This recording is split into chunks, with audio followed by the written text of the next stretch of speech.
आज हम डायरेक्ट से इनडायरेक्ट बनाते समय देखेंगे चेंज इन प्रोनाउंस, प्रोनाउंस में परिवर्तन। एंड पहला जो नियम है कहता है डायरेक्ट से इनडायरेक्ट बनाते समय रिपोर्टेड स्पीच के फर्स्ट पर्सन के प्रोनाउंस जैसे आई, मी, माई, माइन, वी, अस, अवर्स को रिपोर्टिंग वर्ब के सब्जेक्ट के प्रोनाउन, नंबर्स और जेंडर के अनुसार बदल देते हैं। यानी कि रिपोर्टेड स्पीच में आए हुए फर्स्ट पर्सन को रिपोर्टिंग स्पीच के सब्जेक्ट के अनुसार बदलेंगे। For example let us see, Ram said I do not like that book. Ram said I do not like that book. Now see, यहाँ I लिखा है तो ये फर्स्ट पर्सन प्रोनाउन है, तो रिपोर्टिंग स्पीच के सब्जेक्ट यानी कि राम थर्ड पर्सन प्रोनाउन है तो उसके अनुसार बदलेगा। बाकी परिवर्तन क्रिया का जैसे हमने देखा है चेंज इन रिपोर्टेड वर्ब पूर्ववत होते रहेंगे जैसे हमने पढ़ा है। तो ये हो जाएगा राम सेड दैट। अब ये जो आई है फर्स्ट पर्सन इसके अनुसार हो जाएगा, तो ये हो जाएगा राम सेड दैट ही, और ये टू है to did not like that book. ये होगा इसका इनडायरेक्ट। नेक्स्ट उदाहरण हम देखते हैं, you said I am teaching English. First, second, you said I am teaching English.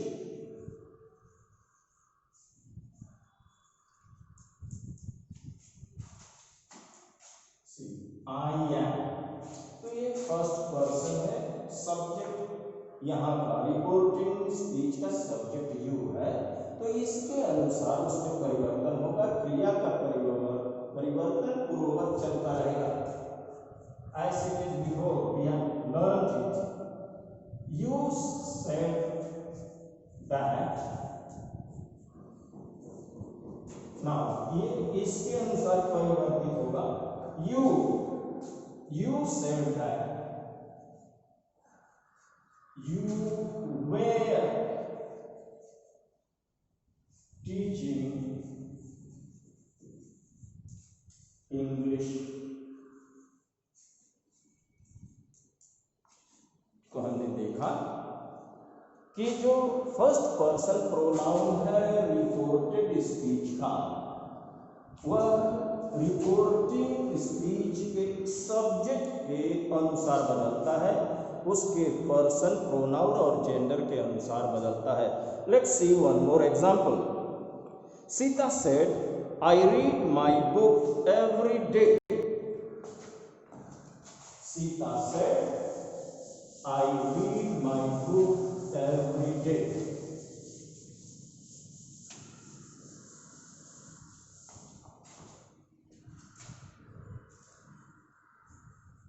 Sita said, I read my book every day.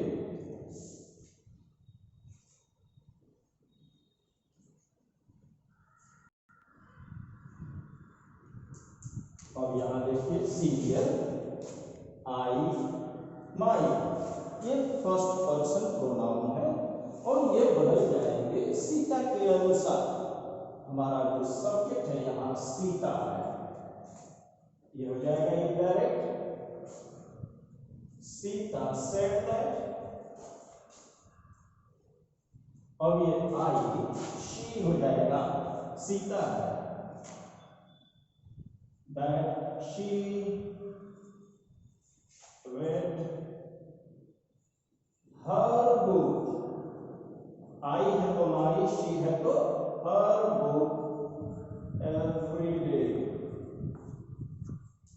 I hope this is clear to you. Now next नियम क्या कहती है, direct से indirect में परिवर्तित करते समय reported speech में आए हुए सेकंड पर्सन के जो प्रोनाउन है, जैसे यू या योर्स, को रिपोर्टिंग स्पीच के ऑब्जेक्ट के पर्सन के अनुसार बदलते हैं। जो फर्स्ट पर्सन था सब्जेक्ट के अनुसार, सेकंड पर्सन प्रोनाउन जो रिपोर्टेड वर्ब में आया है वह रिपोर्टिंग वर्ब के ऑब्जेक्ट के अनुसार बदलेगा। सेकंड पर्सन रिपोर्टिंग वर्ब के ऑब्जेक्ट के अनुसार बदलेगा। फॉर एग्जाम्पल लेट्स सी, उदाहरण हम देखते हैं, he said to me you are happy, he said to me you are happy। अब देखिए यहां you आया है, सेकंड पर्सन है, तो ये अब इसके ऑब्जेक्ट के अनुसार बदलेगा और ऑब्जेक्ट है मी, तो ये हो जाएगा। बाकी परिवर्तन जैसे पहले होता आया है वैसे ही होगा। He said to her, he told me that, अब देखिए you, he told me that I, अब इसके अनुसार हो जाएगा, me है तो वहां I, he told me that I was happy, you है तो are है, I है तो यहाँ was, इसका where नहीं was, तो इसका indirect होगा, he told me that I was happy। Let's see one more example, he said to you you are a fool, he said to you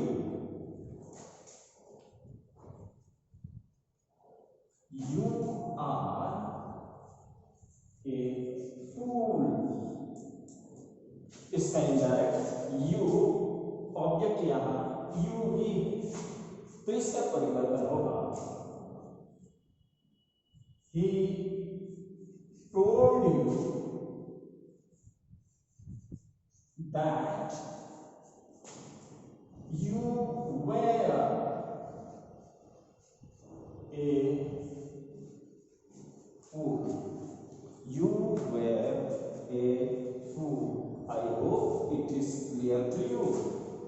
Now let us see one more example of second person pronoun जो reported speech में आया है उसका कैसे परिवर्तन होता है। One more example we shall see.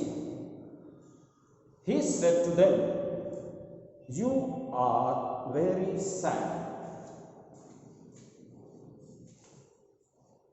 he said to them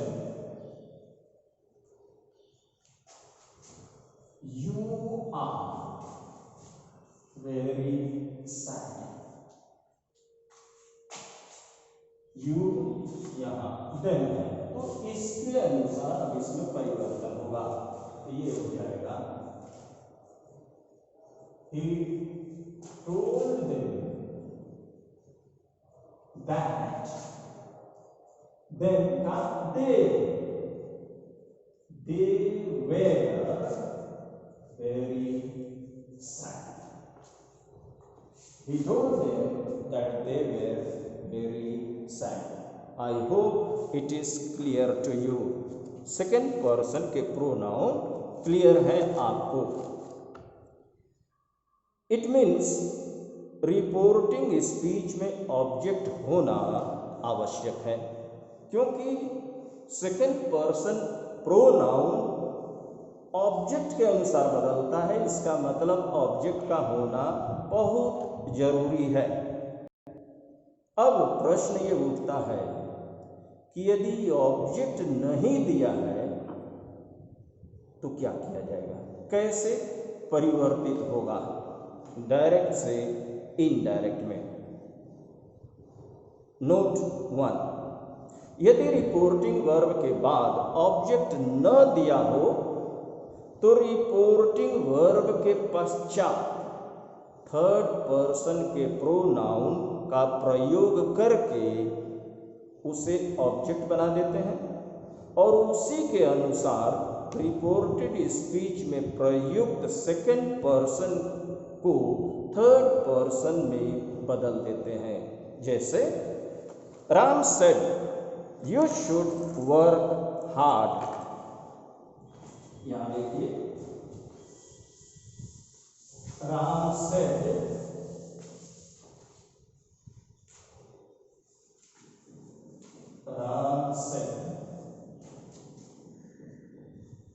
you should work hard.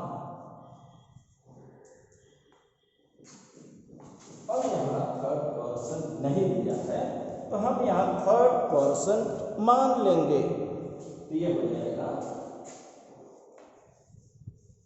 Ram said to her, या him भी लिख सकते हैं, him या her, that. अब इनके अनुसार ये बदलेगा क्योंकि सेकंड पर्सन ऑब्जेक्ट के अनुसार बदलता है. ऑब्जेक्ट हम मान चुके हैं थर्ड पर्सन हर या हिम, तो इसके अनुसार बदलेगा. तो ये हो जाएगा राम said to her का हो जाएगा told her. Ram told her या him that she या he should work hard. अब इनके अनुसार चूंकि थर्ड पर्सन हम मान लिए यहाँ, तो ये हो जाएगा राम told her या him that she या he should work hard. जो ऑब्जेक्ट मानेंगे उसी के अनुसार उसमें परिवर्तन होता है. दूसरा नोट क्या कहता है, यदि रिपोर्टिंग वर्ब का ऑब्जेक्ट नहीं दिया है तो रिपोर्टेड स्पीच के सेकंड पर्सन यानी कि यू को फर्स्ट पर्सन में बदल देते हैं. फर्स्ट पर्सन में भी बदल सकते हैं और थर्ड पर्सन में भी बदल सकते हैं. जैसे Ram said you should work hard.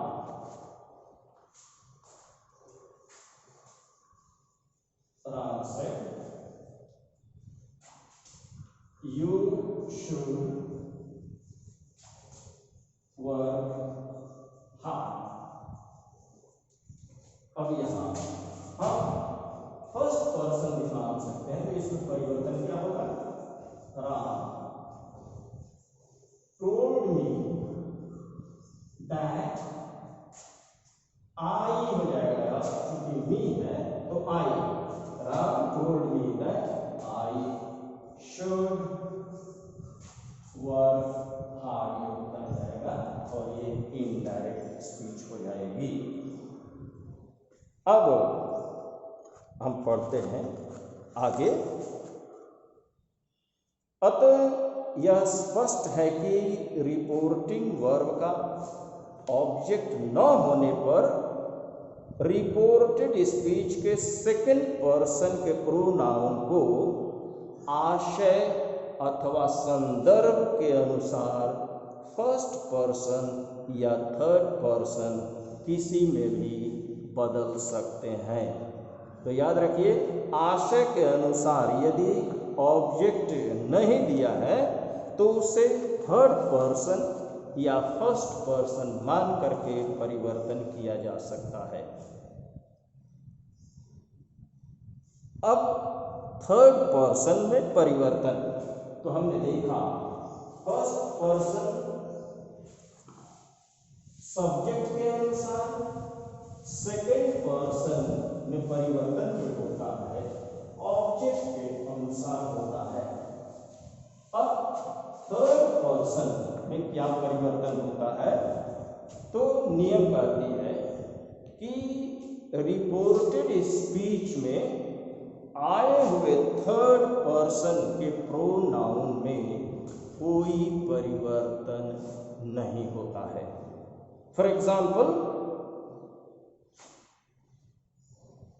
Suresh said he is a clerk. उदाहरण देखिए, Suresh said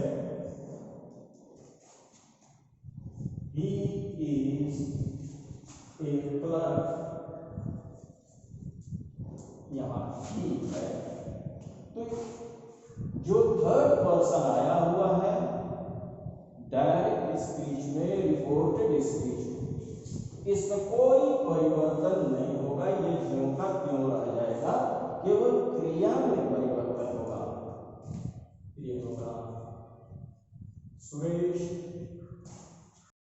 said that he is का was, he was a good clerk, he was a clerk और full stop inverted comma हट जाएगा। वैसे ही कह रहा है, यदि डायरेक्ट स्पीच में आई वी के साथ शैल हो और इनडायरेक्ट बनाते समय आई के स्थान पर ही या शी तथा वी के स्थान पर दे का प्रयोग किया गया हो तो शैल के स्थान पर शुड न होकर वुड हो जाता है। आई रिपीट वंस मोर, आई के स्थान पर आई के लिए शैल यदि लगा है तो वह शुड नहीं होगा, वुड होगा। कब? जब उसे थर्ड पर्सन में बदल देंगे। जैसे Ram said I shall go home. देखिए,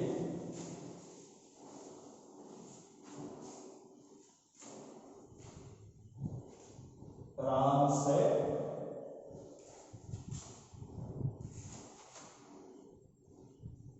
I shall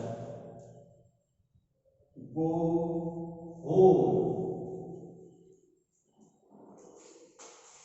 I राम के अनुसार यानी कि सब्जेक्ट के अनुसार परिवर्तित होगा। और जब आई के जगह पर थर्ड पर्सन ही हो जाएगा तो यूजुअली आई के साथ शैल जाता है, वी के साथ भी शैल जाता है, लेकिन जब ही हो जाएगा यहाँ तो ही के साथ विल जाता है और इसीलिए विल का वुड हो जाएगा, न कि शैल का शुड। तो ये हो जाएगा राम सेड दैट ही, यानी कि राम ही, और शैल का शुड न हो करके विल और उसका वुड हो जाएगा, ही वुड गो होम। ये है आपका चेंज इन प्रोनाउन। और लोग यूजुअली इसे सन बोलते हैं, SON, यानी कि अनुसार बदलता है, सेकंड पर्सन ऑब्जेक्ट के अनुसार, और यदि रिपोर्टेड स्पीच में थर्ड पर्सन आया है, नो चेंज एन, तो इस प्रकार सन का नियम लागू होता है। I hope it's clear to you. Change in pronounce.